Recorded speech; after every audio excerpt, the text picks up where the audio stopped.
Okay, so last recording I had talked about Leaders Challenge and getting honest feedback and constructive feedback, and I promised to give you some of my the secrets that I use as a coach to help my clients get honest feedback. But in order to do that, I actually need to lay a little bit of foundation. So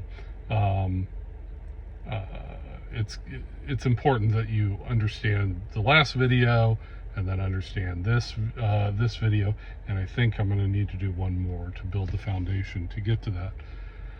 So one of my initial conversations with everybody is what are the metrics and measures for success in your role? Meaning, how do you know if you're successful? How does your boss measure your success? And this is a conversation that if you can't clearly articulate, hey, this is how my success is measured as an employee, whether you're a leader or not, that's a conversation you need to have. And at some future point, I'll walk you through that. But these are 5-minute videos, and I can only do so much in 5 minutes. If you ever want to engage me with longer leadership coaching sessions, more tailored for your specific situation, feel free. By the way, Dr. Rettig, leadership coach, owner of Synoptis, which we specialize in leadership coaching.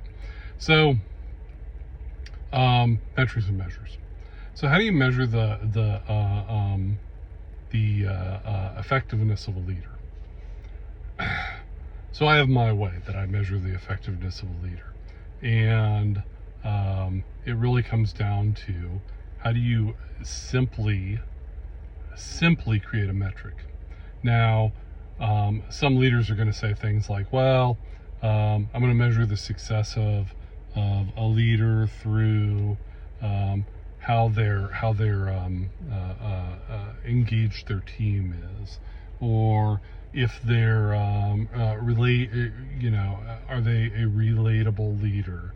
Are they transforming their department?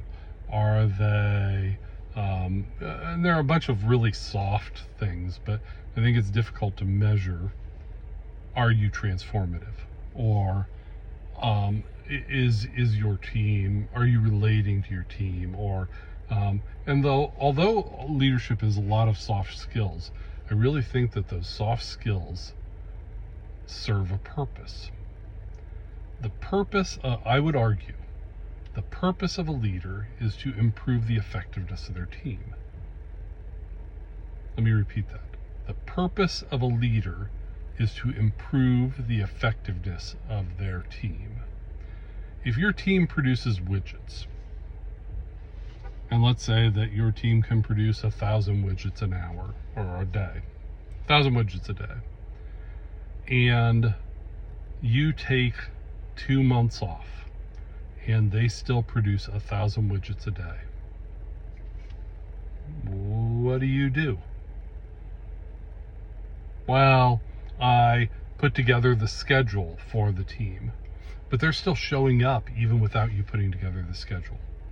Well, I produce the reports of how many widgets they produce. They're still producing those widgets. If you don't affect the productivity of your team, what are you doing as a leader? Imagine measuring someone on another metric. Their ability to relate to their team or motivate their team. How do you measure motivation? If the team's really motivated, shouldn't they be able to do more? If they're really hyped up and they're really motivated, but they're doing less, what are you doing?